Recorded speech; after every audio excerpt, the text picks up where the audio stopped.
Hey, everybody, and welcome back to the Take Back Your Damn Life podcast. I'm pumped today. Today, I'm just going to tell you right off the bat, there's audio and video for today's podcast. So definitely for today, plan on going to coachellen.com/podcast so you can be sure to see the video that accompanies this podcast today. But what we're talking about today, and the reason why there's a video component to it, is we're talking about how the F do we prioritize our to-do list, our tasks. I know this is something that is so difficult for so many people. So my goal today is to give you a tool that you can use to help make this process a lot easier, because I know that that's often the sticking point, right? You've got the to-do list, maybe you've got the planner, but figuring out which tasks should go first to help you move the needle, to help you really move towards your goals, that's often one of the hardest questions for us to answer. So I want to give you a tool today to really help you map out what truly are the priority tasks here. And you'll kind of start to see how even things like your business activities, exercise, laundry even, like how these things fit into the picture. This is a tool that we would use for like an ideal circumstance, a circumstance where maybe you have a team that can support you. Understandably, a lot of us as just people, or maybe if you're a small business owner or a solopreneur, this might be a little bit more difficult for us if we don't have a team. So we're going to be talking about that, how to work through that, and essentially how to deal with some of these tasks where we might ideally want to delegate it, but maybe we just can't yet. So the tool we're going to be talking about is called an Eisenhower Priority Matrix. And this is my favorite thing for helping you prioritize those to-do lists, those tasks. And it's actually something that I included in every single one of the Take Back Your Time planners. There's a page in there dedicated to this decision priority matrix, because how I kind of intended it is on those days when you have the crazy chaotic to-do list and you are just overwhelmed looking at it. Like, how many of us have had a day like that, right?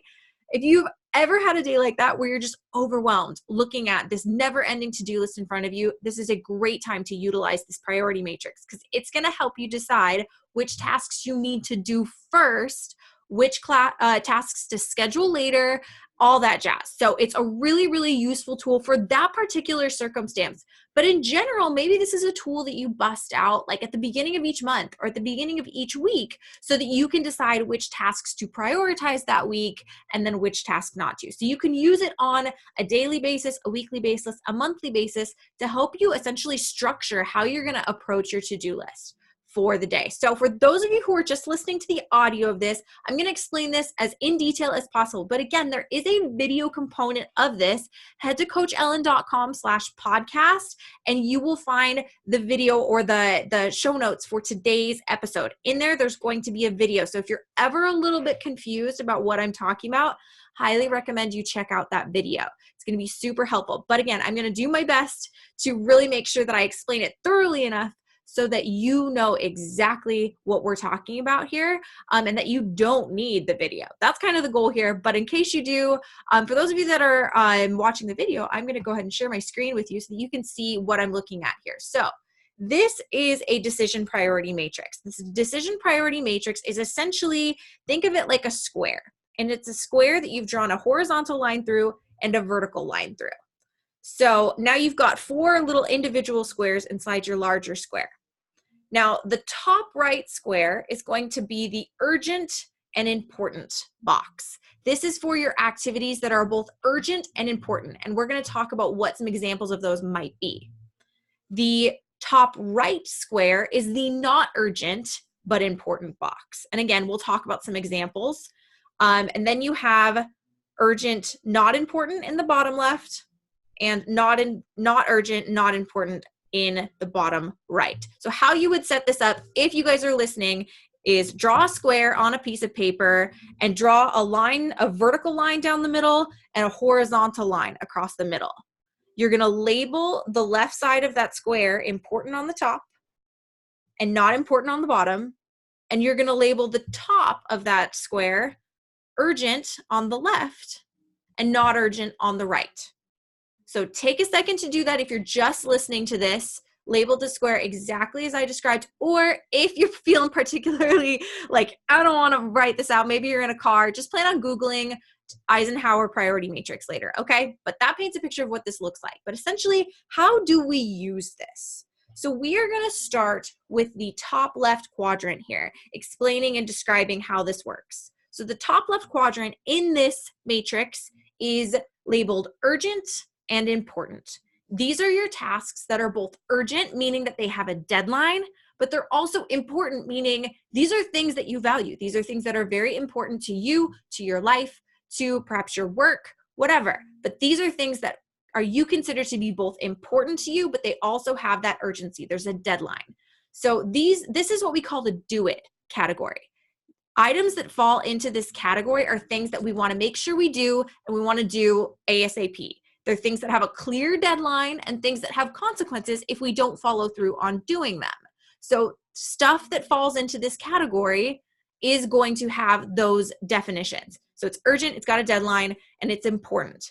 So some examples of things that might fall in here is maybe projects. Maybe you have a client project due. Maybe you have a personal project. That is something that would fall into this category. But again, it's something that has a deadline that is imminent, like that day, that week, that month. Those are the things that are urgent. They've got to happen in that time frame because that's when their deadline is. Something else might be like maybe a draft. Think back to when you're in school, you had a due date for the draft for your essay. Maybe it works the same way with the kind of work you're in. You need to have a draft of your proposal or something like that by X day, by the 15th, whatever. But having those deadlines helps you know, okay, these are urgent, these belong in this category. Some emails might be considered urgent and important. So maybe it's an email that you really need to respond to by a particular day because maybe you're planning an event or something. So these emails need to be responded to ASAP. There's urgency there. Another good example of something that is considered urgent and important that has nothing to do with like work or anything like that is if you've got to pick up a sick kid from school. Urgent, it needs to happen ASAP, and it's important. You care about your kid, right? So these are some examples of things that would fall into that first category in the top left of the decision priority matrix. They're things with, again, clear deadlines and things that have consequences. And things that fall into this category are the things that you want to do right away.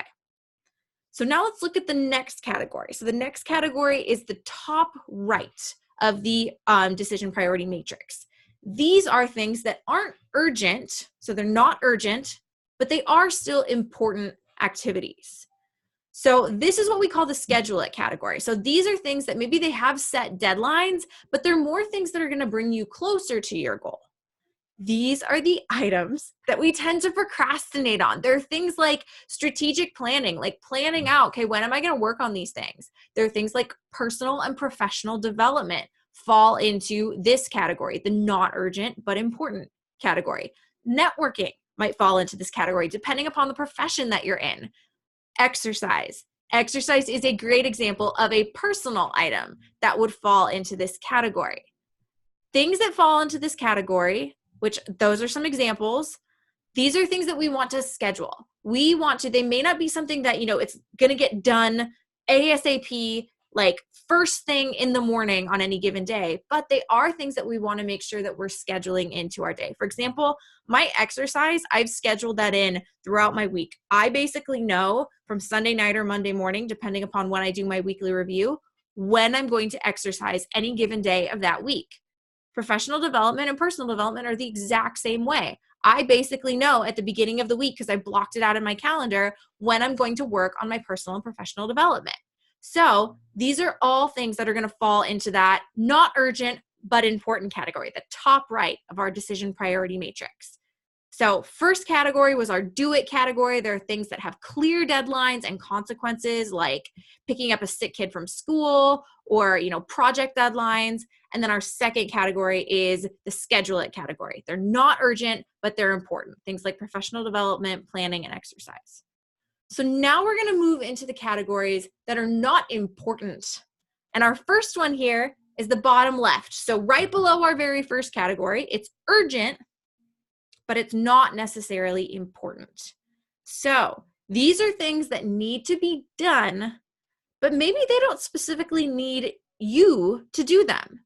These are things like we would call them busy work when we were in school. I freaking hated busy work when I was in school. I don't know if you're with me on that one, but that's the stuff that would fall into this category. So, when you're in school, busy work's one thing, but what does busy work look like when you're an adult? It might be something like if you have a business, maybe it's uploading blog posts, or like if you have a podcast like me, maybe it's uploading the podcast content or uploading the show notes, stuff like that.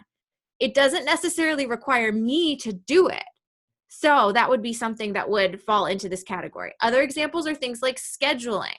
So scheduling meetings, maybe, booking travel arrangements. Think of these as things that if you were like some big shot CEO, ideally you would have an assistant handling the vast majority of these things. House tasks might also fall into this category. A lot of people, as they get more successful and they have the financial means to do this, they will hire out house tasks. They will bring somebody in to mow their lawn. They'll bring somebody in to do their laundry. They might even bring somebody in to meal prep for them. So these are things that would fall into this category. And I've given a lot of examples here of things that, a big shot CEO would hire out, because in an ideal world, these are things that we would want to delegate. Now, most of us are probably not in a position where maybe we can't afford to hire out some of these things that we need to get done. So how I kind of approach this is I always approach these from a done is better than perfect perspective. So my goal is to really just make them take vastly less time, but I also kind of prioritize them or look at them from the perspective of I schedule these things. So like meal prep, scheduling. I've got time blocks in my calendar to make sure I do these, but I'm also trying to consolidate a lot of them together. When I was back in graduate school, Sunday was almost kind of like my admin day. It was like all my administrative tasks would fall into Sundays. I would clean. I would do my laundry. I would meal prep, and I would do it all at the same time.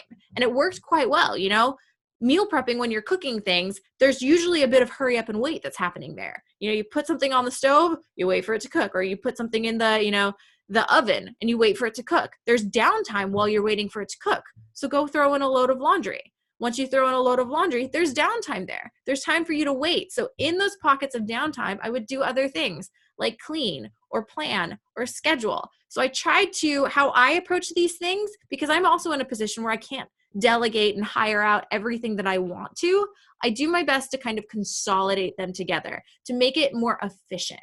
So that's a way to approach this category that doesn't actually involve hiring out or actively delegating. If you've got a team though, if you've got a team and you've got the financial means to hire out some of these things, do it. From a perspective of productivity, your time is better spent working on the last two categories that we talked about, the urgent and important category, as well as the not urgent important category. And again, if you're confused about any of this, I'm just going to reiterate, head to coachellen.com/podcast. I have a nice little video that I'm making right as I'm recording the audio for this, where you can really see how this is laid out and how you could use this in your day-to-day life.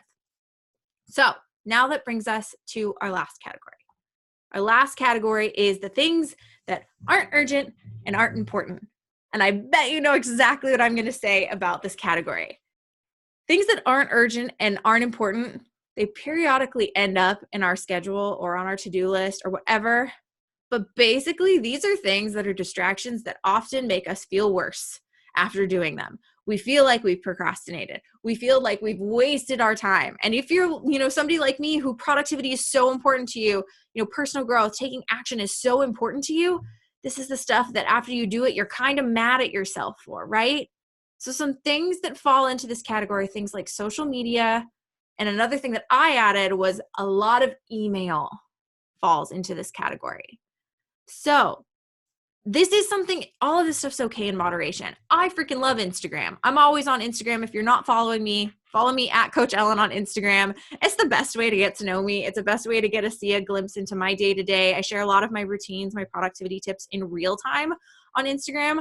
I love Instagram. I'm not going to tell you to not use social media, but the idea here is to use things in moderation. One of my big goals this quarter of this new year is to set some better boundaries around being, plugged in, content consumption, being on social media. So I'm working on this one as well. Like, I am not perfect here, friend, not at all. So think of something maybe that you do too much of. Maybe you check your email too much. Maybe you're like me and you're on Instagram a little bit too much. If that's the case, then we should definitely connect on Instagram. So reach out, follow me, DM me, because let's support each other and not being on Instagram so much. But a big thing I see with a lot of people is being on their email too much. I've actually done a good job at setting boundaries on my email, and, being connected to my work email, for example. But these are definitely some things that if we don't delete them completely from our lives, we at the very least just could really, really cut down on. So this is the decision priority matrix. I know I've explained it in words for you on the podcast, but again, I'm going to really encourage you to check out the video that I made online, coachellen.com/podcast. If you're having trouble visualizing it, or at the very least, just Google a picture of the decision priority matrix, because seeing it visually helps you kind of understand how to use it. But really the idea here, again, we want to give you a tool to figure out what the heck tasks from your to-do list are the things that you actually need to do first. How do you prioritize your to-do list?